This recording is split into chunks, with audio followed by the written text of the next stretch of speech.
Music is such a more niche kind of like thing now.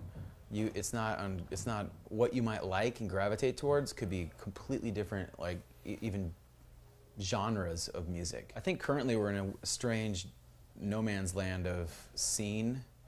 You know, if anything, I identify with like the Arizona, just that as a hub of like where we kind of are and come from. But even that's not really a descriptive kind of, you know, that doesn't really mean anything to anybody. Like at first it was those sorts of bands, and then for a while, like a lot of people, like, you know, Blink-182 was a big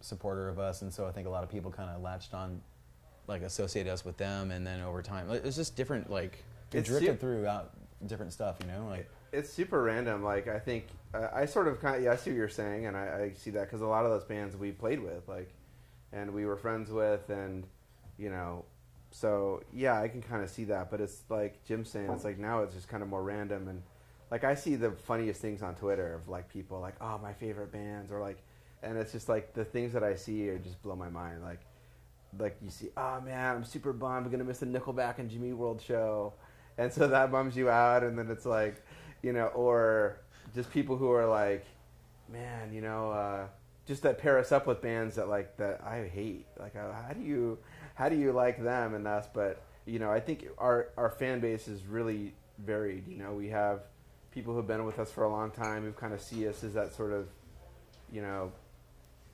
see us in that context that you see us in, and then there's people who kind of like, oh, I love, you know, like Paramore and Jimmy Eat World are my favorite bands, or something like that. It's all like, you know, right next to each other on the internet, so it doesn't really, you know, anything you're thinking of, anything you're curious about, you can check out. It's kind of harder to feel like you're part of a scene in that way. Yeah, we track drums at Sound City for both Static Prevails and Clarity. And I think on Static Prevails, and maybe even a little bit of Clarity, like, I know that like we did some vocals and did some guitars on Static Prevails while we were there. I mean, a lot of times, you know, we typically don't have big budgets. We don't want to spend any money that we don't need to. So for us, like, going into Sound City and recording a whole record is kind of frivolous. Like, you can go in and use the room for the drums, and then you can go somewhere else to do overdubs. And that's kind of how we've operated a lot. Whenever we've used big studios like that, it's been primarily for the drums, and maybe like we'll get bass or whatever. But yeah, I mean, it's a great drum room, and it definitely has like a particular sound. Like, it, you know, it does. There's weird things, like I can listen to Clarity, and then I can also listen to like Tom Petty Wildflowers, and I can kind of pick out like just sort of similarities in the way that the drum sound, you know, like there's just kind of something that happens in there, and it is really strange because on paper that room shouldn't really sound that great. It's just a square rectangle. I remember when we took when we were mixing, Mark Trombino, who recorded and produced it, he was soloing up the drums for some reason, and one of the assistants at the mix room said, "Oh, I know that room." Yeah. You know, so yeah, it definitely has a thing that you only got there. Did you guys see the Sound City movie? Yeah, we saw it. Man, dude, Dave never called us, man. What's up with that? Yeah, we were a little hurt that, you know, no, I'm kidding.